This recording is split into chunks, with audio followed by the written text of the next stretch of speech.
Hoje a gente vai mergulhar numa história e tanto, a de um povo que teve que reconstruir sua nação e sua identidade do absoluto zero.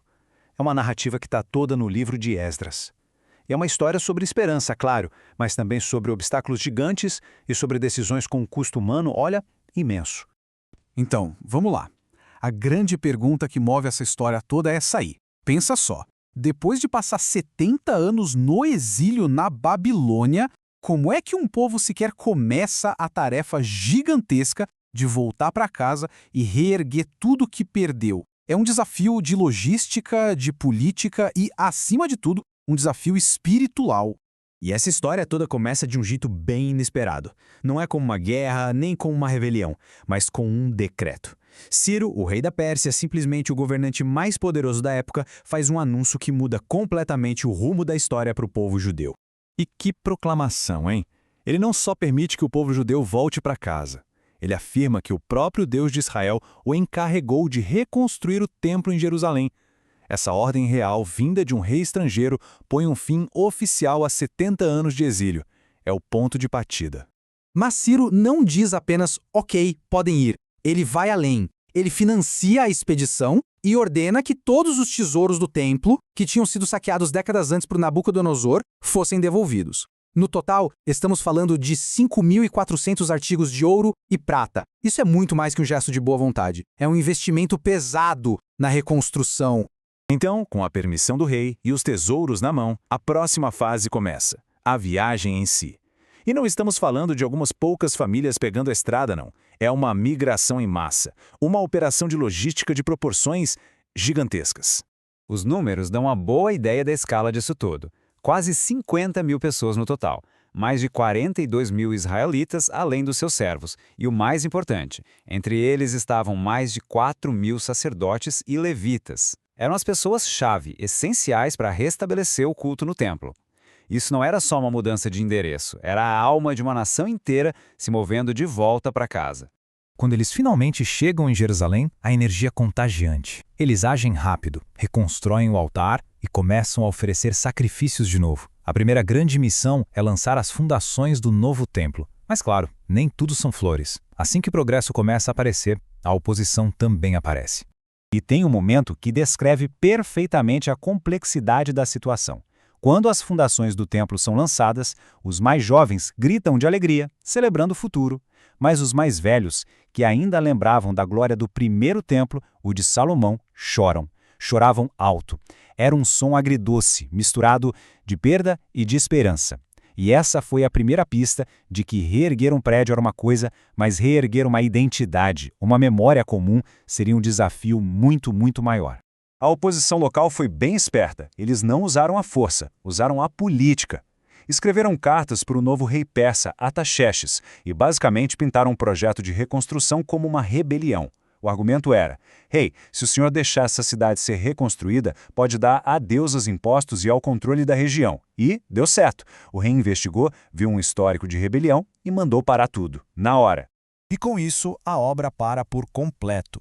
Por 16 longos anos, o projeto fica lá, parado, como um lembrete constante de um sonho interrompido. É só quando os profetas Ageu e Zacarias aparecem e incentivam o povo a recomeçar, mesmo sem a permissão do rei, que as coisas voltam a andar. O que, obviamente, os coloca de novo em rota de colisão com as autoridades persas. Mas dessa vez, a história é diferente. O novo rei, Dário, manda fazer uma busca nos arquivos reais e, bingo! Ele encontra o decreto original de Ciro. Em vez de parar a obra, Dário não só a confirma, como emite um decreto próprio ainda mais forte.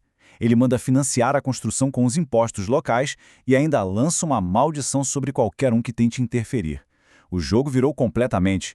Com proteção e financiamento do rei, o segundo templo é finalmente terminado e dedicado com uma festa enorme.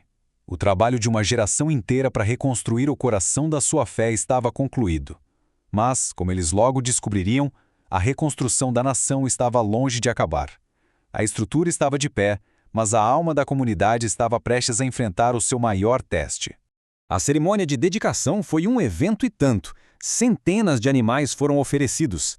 Mas tem um detalhe aqui que é muito simbólico.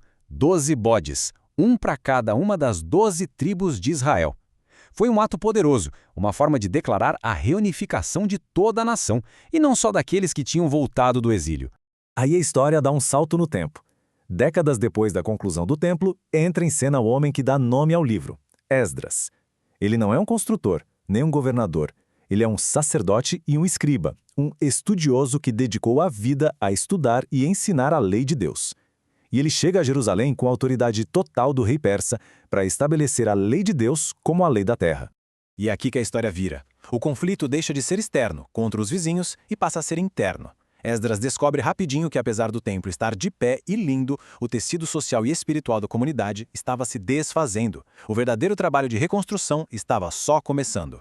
Para a gente entender a crise que Esdras encontra, a gente precisa entender um conceito muito importante para eles, o da semente santa. A crença era que, para manter sua aliança especial com Deus, o povo de Israel precisava se manter distinto, tanto culturalmente quanto religiosamente dos povos ao redor. A assimilação, a mistura, era vista como uma ameaça à própria existência e missão deles. Então, quando Esdras descobre que o povo, incluindo os sacerdotes e líderes, tinha se casado em massa com mulheres de nações vizinhas, ele não vê isso como um problema social qualquer. Ele vê como uma crise espiritual catastrófica. Para ele, era como se todo o sofrimento do exílio e todo o esforço da reconstrução pudessem ter sido em vão. A identidade que eles lutaram tanto para reerguer estava se dissolvendo. A reação dele é dramática. Ele rasga as roupas, arranca cabelo e barba e entra num luto público pela infidelidade da nação.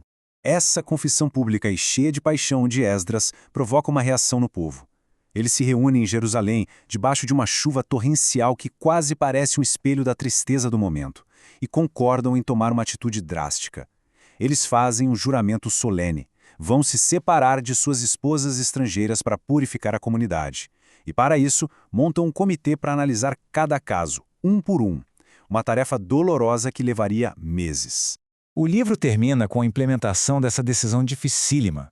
Uma lista é feita com o nome de todos os homens que se casaram com mulheres estrangeiras, um ato público de responsabilização. O combinado é que eles se divorciariam dessas mulheres, e tanto elas quanto seus filhos seriam mandados embora. É um final sóbrio, doloroso, que joga uma luz no imenso custo humano de se traçar as fronteiras da identidade nacional e religiosa.